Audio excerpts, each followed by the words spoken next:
You're ready to level up and you're going to get a professional scanner, but then you went online and realized that there's more menu options for scanners than there are at the Cheesecake Factory. Over the last 2 years, I've been testing over a dozen scan tools, and now I have a real good idea of what features you really want to have in a scan tool and some that are just kind of fluff. So the way that we're going to do it is to imagine that I already have an entry-level scanner that's a professional scan tool, but it doesn't have all the features that I want. Then I look at another tool, I see a feature that I like, and I have to decide how much I'm willing to pay for that feature to have that put into the scan tool that I already have. So if I'm going to spend, say, 40 bucks on that feature, I'm going to give it a 4 out of 10 ranking. To show you what I mean, we're going to start with the K7. That's the entry-level professional scan tool from King Bolin. Now, professional to me means it's full functionality, it does all the things, and full coverage, all the cars. And we're going to compare that to the intermediate K8. Now, the first thing you're going to notice on the K8,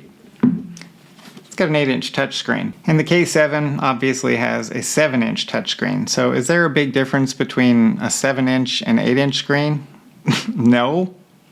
It's all on how you use it. Plus, to see either one of these screens, I gotta use my readers anyway, so I'm gonna give screen 3 out of 10. Now this tablet is actually a lot bigger than the K7, so there's room for a bigger battery. As a matter of fact, this one's got a battery that's over twice the size of the K7, and that's kind of a big deal because you don't have to charge it as much as you're using it, and the battery's not just gonna go dead on you. 4 out of 10. Next is almost a deal breaker for me. The K8 has a proper kickstand. Now this is gonna be able to prop it up on a workbench, on the hood of your car, or, my favorite, hooking it over the top of a steering wheel. So when you're sitting in the driver's seat, you can look right at your tool and you don't have to put it over on your lap or on the seat next to you or whatever. It's just a whole lot more convenient. 7 out of 10. Now we've got the Bluetooth dongle, which is this thing right here. They both look the same, but they're definitely not the same. The first difference here is this one is magnetic. It's got a pretty strong magnet there, and it just holds right there on the back of the scanner, which I like because if you look back there and you don't see it, it's probably still in the car and you need to go grab it before that car drives away. And if it's there, you're good to go. But it is kind of a gimmicky feature. 1 out of 10. This dongle also allows you to communicate over CAN FD.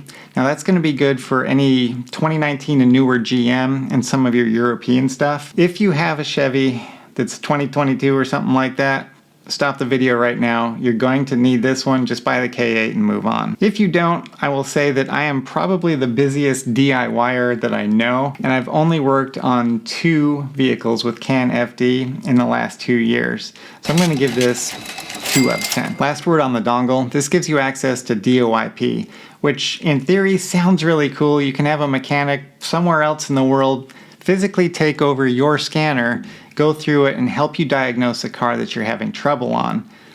But in practice, it's really glitchy, it's kind of slow, and who has access to a mechanic that doesn't live anywhere near you to give you advice on a car that you're working on? I don't think anyone is ever going to use this feature. 0 out of 10. All right, moving on to the hardware inside the scanner. The K7 has 2 gigabytes of RAM and 32 gigabytes of storage. The K8 doubles that. Just like the batteries doubled, you get extra memory here. But I don't notice a difference when I'm using them. As long as you're using them as a scanner, they work just about the same. As long as you're not using this as a tablet. You can technically go and watch YouTube videos on this thing. You can surf the internet. You can take pictures with the back camera. All of those things are there, but I highly recommend that you don't do that. Just use your phone for those things because I've tried it. I've used these for surfing the internet or whatever, and it just slows them down. It clogs it up with cookies and whatever else that gets put on these things, and they're just not made for that. Stick with these as a scanner. 0 out of 10. Let's move on to capabilities and the software loaded onto these 2 scanners. As far as coverage and capabilities go, bidirectional control, it's the same coverage. You're really getting the same scanner with a bigger screen here and a few special functions. The K7 has 28 resets built right in, but they're your bread and butter resets. It's your oil life reset, your parking brake reset, your cam and crank relearn, and your 0-point calibrations, the stuff that you're going to use a lot more often. And as you work your way up into tiers like the intermediate and really high level scanners, you start getting the resets that are a lot less useful, like turbo matching and gateway resets. So the K8 has half a dozen more resets than the K7, but I think they're resets that you're probably never going to use. 1 out of 10. So the K8 has another button on it. It's Intelligent Diagnosis. That's supposed to be the easy button, and it's a feature.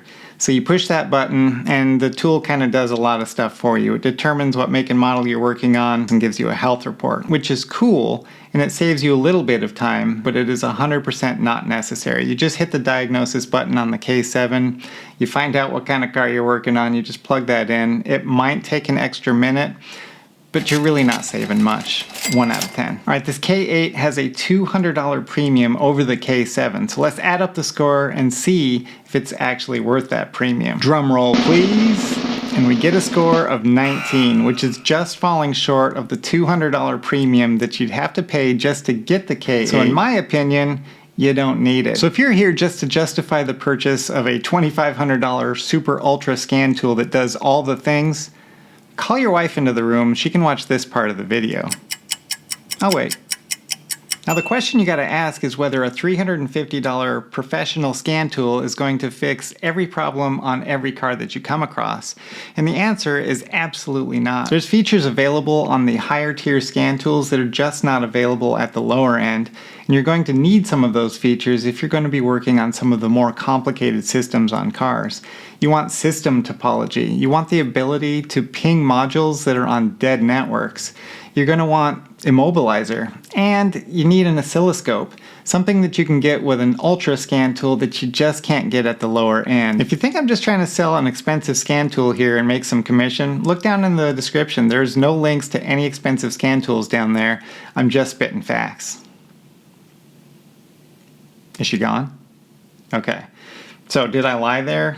No, technically I did tell the truth. Not exactly the whole truth, because yeah, some of those features are amazing. And for a professional that's diagnosing cars every day, those features pay for themselves real quick. But the amount of times that you're going to use those features, very low. Like I said, I'm a DIYer that works on more stuff than anyone else I know, and I don't even use those features, except for an oscilloscope, but you can get an oscilloscope separate, just a basic one for a couple $100, or you can get the one that King Bolin says that you can attach to the K8 or the K7. That's about $600 for a 4-channel. Not bad, and you're still not up there in the $2,000, $2,500 range. So get the K7. You're going to be amazed at what you can do with a tool like that.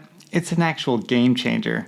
As far as the features that it doesn't have, you're probably not even going to notice them anyway. Now you can take some of that money that your wife thought you were going to spend on some ultra scan tool, and you can buy her that thing that she's been wanting forever but didn't want to spend the money. It's going to pay way more dividends than some fancy scan tool sitting in your toolbox drawer. Thanks for watching. I can't wait to see what the comment section has to say.